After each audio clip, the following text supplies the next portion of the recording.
நமது மெய்ப்பரும் நமது மீட்பரும் நமது ஆண்டவருமாகிய இயேசு கிறிஸ்துவில் பிரியமான உறவுகளே, நாள்தோறும் வத்திக்கான் வானொலியின் நிகழ்ச்சிகளை அணு ஒளி இணையதளம் வழியாக உங்களுக்கு நாங்கள் ஒளிபரப்புகின்றோம். உங்களுக்காக தொகுத்து வழங்குபவர் உங்கள் அன்பு சகோதரன் பேசாலை தாஸ்.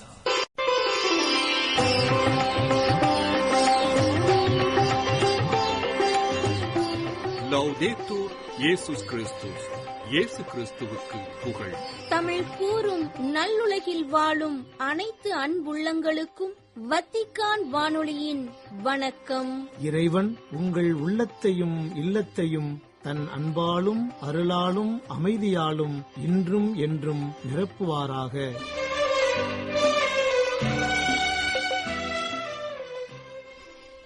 அன்பு உள்ளங்களே, வத்திக்கான் வானொலி இன்று உங்களுக்கு வழங்கும் நிகழ்ச்சிகள் ஞாயிறு மறைவுரை சிந்தனை மற்றும் செய்திகள். மாறாதது உன் பாசமே, மறையாதது உன் நேசமே.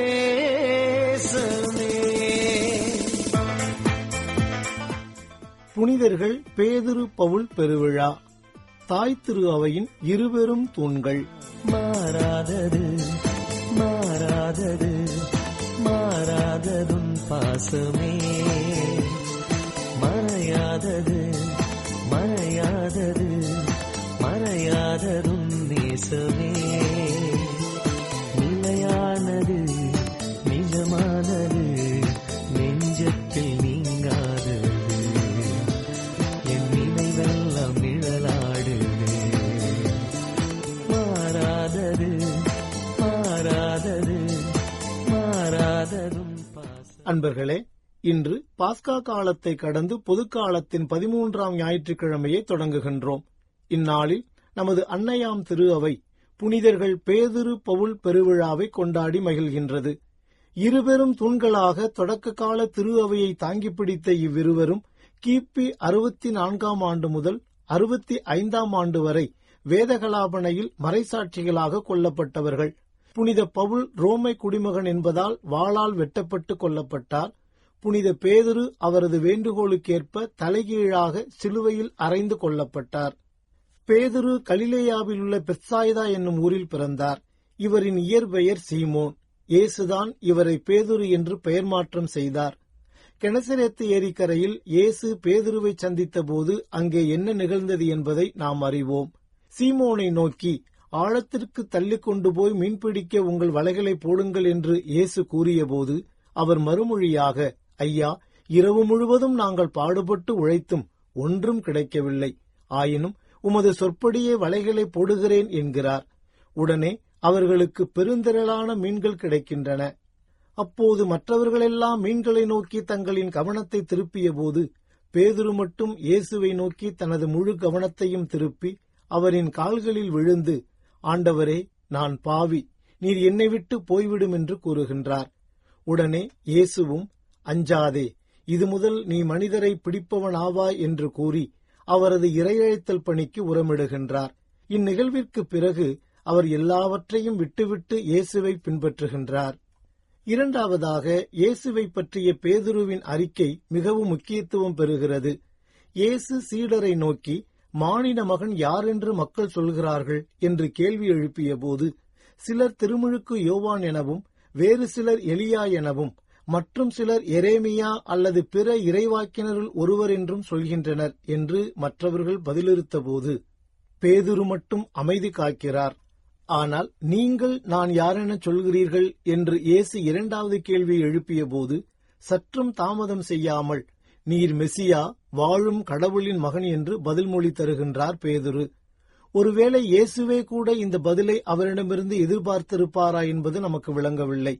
அதனால்தான் அவரின் இந்த பதிலால் உள்ளம் பூரித்து போன இயேசு, யோனாவின் மகனான சீமோனே, நீ பேறு பெற்றவன், ஏனெனில் எந்த மனிதரும் இதை உனக்கு வெளிப்படுத்தவில்லை, மாறாக விண்ணகத்திலுள்ள என் தந்தையே வெளிப்படுத்தியுள்ளார். எனவே நான் உனக்கு கூறுகிறேன், உன் பெயர் பேதுரு. இந்த பாறையின் மேல் என் திருச்சபையை கட்டுவேன். பாதாளத்தின் வாயில்கள் அதன் மேல் வெற்றி கொள்ளா. விண்ணரசின் திறவுகோல்களை நான் உன்னிடம் தருவேன். மண்ணுலகில் நீ தடை செய்வது விண்ணுலகிலும் தடை செய்யப்படும், மண்ணுலகில் நீ அனுமதிப்பது விண்ணுலகிலும் அனுமதிக்கப்படும் என்று கூறி அவர் ஏற்க வேண்டிய தலைமைத்துவம் குறித்து முன்குறித்து கூறுகின்றார். இயேசுவே உண்மையான மெசியா என்று பேதுரு அறிக்கையிட்டாலும் அவரை ஓர் அரசியல் மெசியாவாகவே பார்த்தார். அதாவது இயேசு தாவீதைப் போன்று வாளேந்தி போராடி யூத மக்களுக்கு மீட்பளிப்பார் என்று எண்ணினார். அதனால்தான் இந்நிகழ்வை தொடர்ந்து இயேசு தம் சாவை முதன்முறை முன்னறிவித்த போது பேதுரு அவரை தனியே அழைத்து கடிந்து கொண்டு, ஆண்டவரே, இது வேண்டாம், இப்படி உமக்கு நடக்கவே கூடாது என்று கூறுகின்றார். ஆனால் மெசியா குறித்த பேதுருவின் தவறான புரிதலை அவருக்கு உணர்த்தும்படியாகவே, என் கண்முன் இல்லாதே சாத்தானே, நீ எனக்கு தடையாயிருக்கிறாய். ஏனெனில் நீ கடவுளுக்கு ஏற்றவை பற்றி எண்ணாமல் மனிதருக்கு ஏற்றவை பற்றியே எண்ணுகிறாய் என்று அவருக்கு எடுத்துக்காட்டுகின்றார். இது மட்டுமன்றி, என்னை பின்பற்ற விரும்பும் எவரும் தன்னலம் துறந்து தம் சிலுவையை தூக்கிக் கொண்டு என்னை பின்பற்றட்டும். ஏனெனில் தன் உயிரை காத்துக்கொள்ள விரும்பும் எவரும் அதை இழந்து விடுவர். மாறாக என் பொருட்டு தம்மையே அழித்துக் கொள்கிற எவரும் வாழ்வடைவார் என்று உண்மைச் சீடத்துவத்துக்கான இலக்கணத்தையும் அவருக்கும் ஏனைய சீடர்களுக்கும் எடுத்துக் காட்டுகின்றார். மேலும், ஆண்டவரே, ஏன் இப்போது நான் உம்மை பின்தொடர இயலாது? உமக்காக என் உயிரையும் கொடுப்பேன் என்று உணர்ச்சி வயப்பட்டு உரைத்த போதும் அவரை மும்முறை மறுதலிக்கிறார் பேதுரு. ஆனால் தனது உயிர்ப்பிற்கு பிறகு திபேரிய கடற்கரையில் பேதுருவை சந்திக்கும் இயேசு, யோவானின் மகன் சீமோனே, நீ இவர்களை விட மிகுதியாக என் மீது அன்பு செலுத்துகிறாயா என்று மும்முறை கேட்பதன் வழியாக அவரின் பலவீனத்தை பலமாக மாற்றுகிறார். தொடக்கத்தில் கெனசரேத்து ஏரிக்கரையில், அஞ்சாதே, இது முதல் நீ மனிதரை பிடிப்பவன் ஆவாய் என்று கூறிய இயேசு, என் ஆட்டுக்குட்டிகளை பேணி வளர், என் ஆடுகளை மேய், என் ஆடுகளை பேணி வளர் என்று மும்முறை கூறி அவர் ஆற்ற வேண்டிய பணிக்கான ஆணையை வழங்குகின்றார் இயேசு. அன்பர்களே, உயிர்த்த இயேசுவுடனான இந்த சந்திப்பிற்கு பிறகு அவரது தரிசனம் பேதுருவை பழைய வாழ்விலிருந்து புதிய வாழ்விற்கு கடந்து போகச் செய்கின்றது. இனிமேல் இதுதான் எனது பாதை, இதில்தான் எனது பயணம் என்ற தெளிவு பிறக்கின்றது. அதன் விளைவாக தனது ஒப்புயர்வற்ற தலைவராம் இயேசுவுக்காக எதையும் இழக்கத் தயாராகிறார் பேதுரு. இயேசுவின் புனிதமிகு பாடுகளும் இறப்பும் உயிர்ப்பும் அவரது நற்செய்தி பணிக்கான உரமாக அமைகின்றன. அதன் பிறகு முழு துணிவுடன் தனது நற்செய்தி பணியை தொடங்கும் பேதுரு, என்ன ஆனாலும் நாங்கள் கண்டதையும் கேட்டதையும் எடுத்துரைக்காமல் இருக்க எங்களால் முடியாது என்று கூறும் அளவிற்கு உயிர்த்த ஆண்டவரிடமிருந்து துணிவும் வலிமையும் பெறுகின்றார்.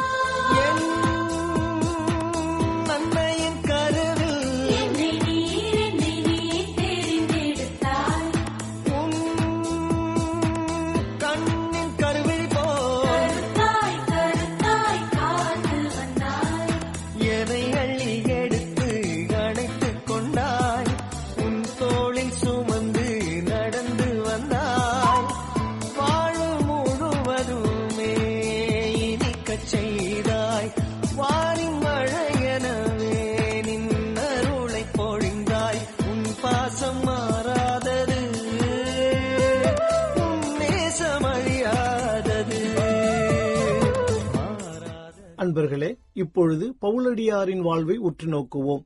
சவுல் எனப்படும் பவுல் தர்சீஸ் நகரைச் சேர்ந்தவர். பெஞ்சமின் குலத்தில் பிறந்தவர். இவர் கமாலியல் என்பவரிடம் கல்வி கற்று யூத சமயத்தை கடைபிடிப்பதில் மிக உறுதியாக இருந்த ஒரு பரிசேயராக விளங்கினார். அப்போதுதான் இவர் கிறிஸ்தவம் என்ற புதிய நெறியை குறித்து கேள்விப்பட்டு அது யூத மதத்திற்கு எதிராக இருப்பதாக நினைத்து அம்மதத்தை பின்பற்றுவோரை அழித்தொழிக்க நினைக்கின்றார். அதற்காக அவர் எருசலேமிலிருந்து ஆணையை பெற்றுக்கொண்டு தமஸ்கு நகர் வழியாக குதிரையில் வந்து கொண்டிருந்த போதுதான் சவுலை சந்திக்கும் இயேசு, சவுலே, சவுலே, ஏன் என்னை துன்புறுத்துகிறாய் என்று கேள்வி எழுப்பும் இயேசு, நீ துன்புறுத்தும் இயேசு நானே என்றும், நீ எழுந்து நகருக்குள் செல், நீ என்ன செய்ய வேண்டும் என்பது அங்கே உனக்கு சொல்லப்படும் என்று கூறி அவரது நற்செய்தி பணிக்கு அடித்தளமிடுகிறார். மேலும் அவர் பிற இனத்தவருக்கும் அரசருக்கும் இஸ்ரேல் மக்களுக்கு முன்பாக எனது பெயரை எடுத்துச் செல்ல நான் தேர்ந்து கொண்ட கருவியாயிருக்கிறார். என் பெயரின் பொருட்டு அவர் எத்துணை துன்புற வேண்டும் என்பதை நான் அவருக்கு எடுத்துக் காட்டுவேன் என்று அனனியாவிடமும் கூறுகின்றார் இயேசு. பிறகு அவரது கையால் திருமுழுக்கு பெறும் சவுல் புதுப்பார்வை பெறுகின்றார். இந்நிகழ்விற்குப் பிறகு தொடங்கிய புனித பவுலடியாரின் நற்செய்தி அறிவிப்பு பயணம் ரோமையில் அவர் தலை வெட்டப்பட்டு உயிர் துறப்பது வரை தொடர்கின்றது. இன்றைய 2ஆம் வாசகத்தில், நான் இப்போதே என்னை பலியாக படைக்கிறேன், நான் பிரிந்து செல்ல வேண்டிய நேரம் வந்துவிட்டது, நான் நல்லதொரு போராட்டத்தில் ஈடுபட்டேன், என் ஓட்டத்தை முடித்து விட்டேன், விசுவாசத்தை காத்து கொண்டேன், இனி எனக்கென வைக்கப்பட்டிருப்பது நேரிய வாழ்வுக்கான வெற்றி வாகையே, அதை இறுதி நாளில் ஆண்டவர் எனக்கு தருவார், நீதியான அந்த நடுவர் எனக்கு மட்டுமல்ல, அவர் தோன்றுவார் என விரும்பி காத்திருக்கும் அனைவருக்குமே தருவார் என்று பவுலடியார் கூறும் வார்த்தைகள் அவரது அர்ப்பணம் நிறைந்த நற்செய்தி வாழ்வுக்கு சான்றாக அமைகின்றன. அன்பர்களே, இவர் மட்டும் திரு அவைக்குள் வந்திருக்காவிட்டால் அதன் பயணமும் வளர்ச்சியும் இத்தகையதொரு உன்னதமான நிலையை அடைவதற்கு வழிவகுத்திருக்குமா என்பது தெரியவில்லை. ஆனாலும் யாரை, எப்போது, எக்காரணத்திற்காக தடுத்தாட்கொள்ள வேண்டும் என்று உயிர்த்த ஆண்டவருக்கு தெரியும். அவரின் இந்த தடுத்தாட்கொள்ளும் நிகழ்வு புனித அகஸ்தினார், புனித இஞ்ஞாசியார், புனித சவேரியார் என தொடங்கி இன்று வரை உலகம் முழுவதும் தொடர்கிறது என்பது மாபெரும் உண்மையன்றோ? புனிதர்கள் பேதுருவும் பவுலும் ஈடு இணையற்றவர்கள். இருவரும் போட்டி போட்டுக் கொண்டு நற்செய்தி அறிவித்தவர்கள். பேதுரு யூதர்களுக்கு நற்செய்தி அறிவிப்பதில் கவனம் செலுத்தினார். பவுல் பிறையின மக்களுக்கு நற்செய்தி அறிவிப்பதில் கவனம் செலுத்தினார். இந்த நற்செய்தி அறிவிப்பு பணியில் ஏற்பட்ட எண்ணற்ற சவால்களையும் சங்கடங்களையும் துன்பதுயரங்களையும் இருவரும் ஒரு சேர தாங்கிக் கொண்டனர். அதே வேளையில் இவர்களுக்குள் கருத்து வேற்றுமை ஏற்பட்ட போது அதனை நேர்பட பேசிக் கொண்டனர். உயிர்த்த இயேசு கேபாவுக்கு தோன்றினார் என்று கூறும் பவுலடியார் அவரை திரு அவை தூண்களில் ஒருவர் என்று அழைக்கின்றார். அவ்வாறே புனித பேதுருவும் தனது கடிதத்தில் நம் அன்பார்ந்த சகோதரர் பவுலும் தமக்கு அருளப்பட்ட ஞானத்தின்படி இவ்வாறுதான் உங்களுக்கு எழுதியுள்ளார் என்று கூறி பவுலடியாரின் சிறப்பு வரத்தை அங்கீகரிக்கின்றார். குறிப்பாக பேதுரு படிப்பறிவற்ற மீனவர், ஆனால் பவுலடியார் மெத்த படித்தவர். கிரேக்க செவ்விலக்கியம், தத்துவம் மற்றும் ஒழுக்கவியலில் பவுலுக்கு நன்கு புலமை இருந்தது. அவரது கடிதத்தில் அவர் எடுத்துக்காட்டும் உருவகங்கள், கருத்துக்கள், எடுத்துக்காட்டுகள் ஆகியவை இதற்கு சான்றுகளாக அமைகின்றன. இப்படி இருந்தும் கூட அறிவில் தங்களுக்குள் யார் பெரியவர் என்ற போட்டி அவர்களுக்குள் எப்போதும் எழுந்ததே இல்லை. ஆக நமது அன்றாட நற்செய்தி அறிவிப்பு பணிகளில் கருத்து வேற்றுமைகள் நிலவிடினும் அவைகள் நலம் பயப்பவைகளாக இருக்க வேண்டும் என்பதையும், நற்செய்தி அறிவிப்பு என்னும் தொடர் ஓட்டத்தில் எப்போதும் நோக்கம் மட்டுமே முதன்மைத்துவம் பெற வேண்டும் என்பதையும் இவ்விருவரின் வாழ்வு நமக்கு எடுத்துக்காட்டுகின்றது. இதனை மனதில் கொண்டு நமது நற்செய்தி அறிவிப்பு பணிகளை இன்னும் ஆழப்படுத்துவோம். ஒரு சமயம் கடலில் மூழ்கி முத்தெடுப்பவர்கள் கடலில் மூழ்கிய போது எப்போதோ கடலில் மூழ்கிய ஒரு கப்பலை கண்டுபிடித்தனர். அதிலிருந்து அவர்கள் நிறைய விலை உயர்ந்த பொருட்களை கண்டெடுத்தனர். அதில் ஒன்றுதான் வைரத்தால் ஆன மோதிரம். அந்த மோதிரத்தில் ஒரு கையானது இதயத்தை தாங்கி பிடிப்பது போன்று இருந்தது. அதற்கு கீழே, என்னுடைய இதயத்தை தவிர உனக்கு கொடுப்பதற்கு என்னிடம் ஒன்றுமில்லை என்ற வசனம் பொறிக்கப்பட்டிருந்தது. இந்த மோதிரம் ஒருவர் மற்றவர் மீது கொண்ட அன்பை வெளிப்படுத்த மிக உன்னத பரிசை தருவது போன்று இருக்கின்றது. பேதுருவும் பவுலும் தங்களுடைய உயிரையே தந்து இயேசுவின் மீது உள்ள அன்பை வெளிப்படுத்துகின்றனர். அவர்களுக்குள்ளும் உள்ள அன்பையும் வெளிப்படுத்துகின்றனர். ஆகவே நாமும் இயேசுவின் மீது கொண்ட அன்பை வெளிப்படுத்த நமது உயிரை தர முன்வருவோம். இவ்வருளுக்காக இந்நாளில் இறையருள் வேண்டி மன்றாடுவோம்.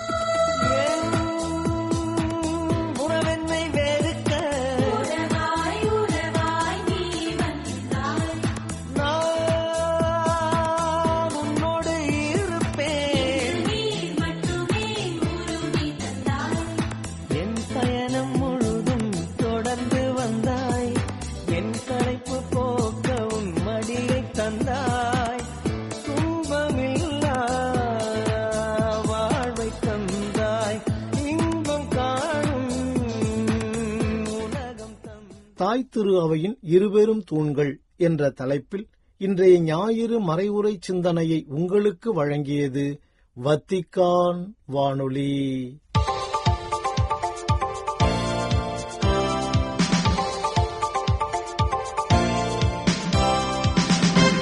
செய்திகள். கான்ஸ்டாண்டினோபிள் கிறிஸ்தவ ஒன்றிப்பு முதுபெரும் தந்தையின் பிரதிநிதிகள் குழுவினர் திருத்தூதர்களான புனித பேதுரு மற்றும் பவுல் பெருவிழாவை சிறப்பிக்க வத்திக்கான் வந்திருப்பது இரு திரு அவைகளுக்கு இடையே நிலவும் ஆழமான ஒற்றுமையின் அடையாளத்தை எடுத்துரைக்கின்றது என்றும், திருத்தூதர்களும் சகோதரர்களுமான தூய பேதுரு மற்றும் அந்திரேயாவின் சகோதரத்துவ பிணைப்பை பிரதிபலிக்கின்றது என்றும் கூறினார் திருத்தந்தை 14ஆம் லியோ. ஜூன் 29 ஞாயிறன்று சிறப்பிக்கப்பட உள்ள திருத்தூதர்களான புனித பேதுரு மற்றும் பவுல் பெருவிழாவில் கலந்து கொள்ள வத்திக்கானுக்கு வந்திருந்த கான்ஸ்டாண்டினோபிள் கிறிஸ்தவ ஒன்றிப்பு முதுபெரும் தந்தையின் பிரதிநிதிகள் குழுவினரை ஜூன் 28 சனிக்கிழமை சந்தித்தபோது இவ்வாறு எடுத்துரைத்தார் திருத்தந்தை 14ஆம் லியோ. பல நூற்றாண்டுகளாக ஏற்பட்டு வந்த கருத்து வேறுபாடுகள் மற்றும் தவறான புரிதலுக்கு பிறகு ரோம் மற்றும் கான்ஸ்டாண்டினோபிள் திரு அவைகளுக்கு இடையே உண்மையான உரையாடலை மீண்டும் தொடங்குவது பற்றி திருத்தந்தை புனித 6ஆம் பவுல் மற்றும் கிறிஸ்தவ ஒன்றிப்பு முதுபெரும் தந்தை அத்தனாகோரஸ் அவர்கள் எடுத்த துணிச்சலான மற்றும் தொலைநோக்கு பார்வை கொண்ட நடவடிக்கைகளின் வழியே சாத்தியமானது என்றும் தெரிவித்தார் திருத்தந்தை 14ஆம் லியோ. நம்பிக்கை என்பது பகிர்ந்து கொள்ள வேண்டிய ஒரு புதையல் என்றும், ஒவ்வொரு காலமும் அதனதன் துன்பங்கள், துயரங்கள் மற்றும் சவால்களை கொண்டு வருகிறது. கடவுள் மீதான நம்பிக்கையிலும் அவரது கரங்களில் நம்மை அர்ப்பணிக்கும் மனநிலையிலும் வளர வாய்ப்புகளை தருகிறது என்றும் கூறினார் திருத்தந்தை 14ஆம் லியோ.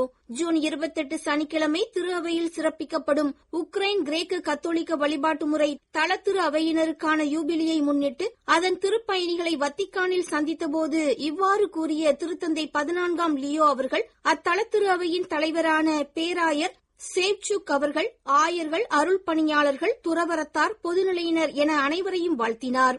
யூபிலி ஆண்டில் மேற்கொண்டிருக்கும் இத்திருப்பயணமானது நம்பிக்கையை புதுப்பிக்கவும், ரோம் ஆயருடனான பிணைப்பையும் ஒற்றுமையையும் வலுப்படுத்தவும், ஏமாற்றமடையாத எதிர்நோக்கிற்கு சான்றளிக்கவும் வழிவகுக்கின்றது என்றும், இத்தகைய நமது விருப்பத்தின் அடையாளமானது தூய ஆவியாரால் நம் இதயங்களில் ஊற்றப்பட்ட கிறிஸ்துவின் அன்பிலிருந்து பிறக்கிறது என்றும் வலியுறுத்தினார் திருத்தந்தை. திருத்தூதர்கள், திரு அவையின் புனித தந்தையர்கள், புனித பெனடிக்ட் போன்று வல்லோப்ரோசனின் புனித பெனடிக்ட் சபையின் முதல் தந்தையர்கள் துறவற வாழ்வின் அடிப்படையான ஜெபத்தில் நிலைத்திருந்தனர் என்றும், ஒவ்வொருவரும் தனிப்பட்ட அளவில் தூய்மை பெற்று புதிய வாழ்க்கைக்கான புலிகாரமாக மாறினார்கள் என்றும் கூறினார் திருத்தந்தை 14ஆம் லியோ.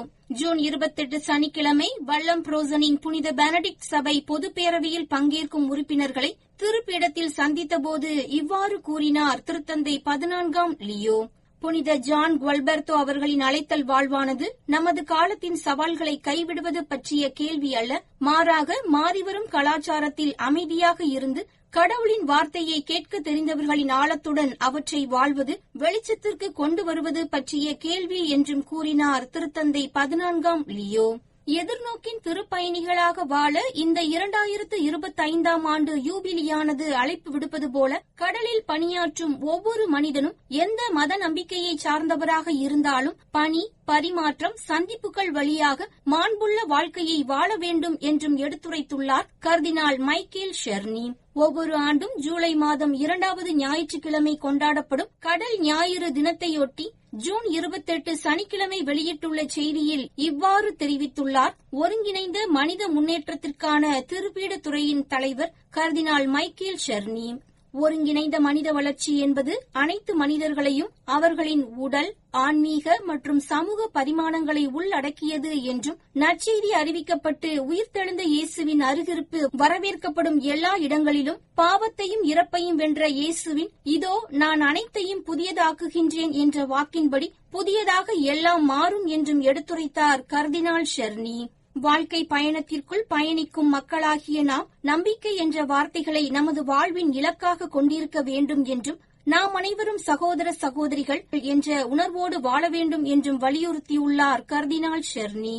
எதிர்நோக்கு என்பது ஒரு மகத்தான ஆற்றல் என்றும், திருப்பயணம் என்பது வெறும் இடங்களுக்கு செல்வது மட்டுமல்ல, இயேசுவின் பாதையில் அன்னை மரியாவை நம் இதயங்களில் சுமந்து பயணிப்பது என்றும் எடுத்துரைத்தார் அருள் தந்தை மின்டோ லாரன்ஸ் பால்மா.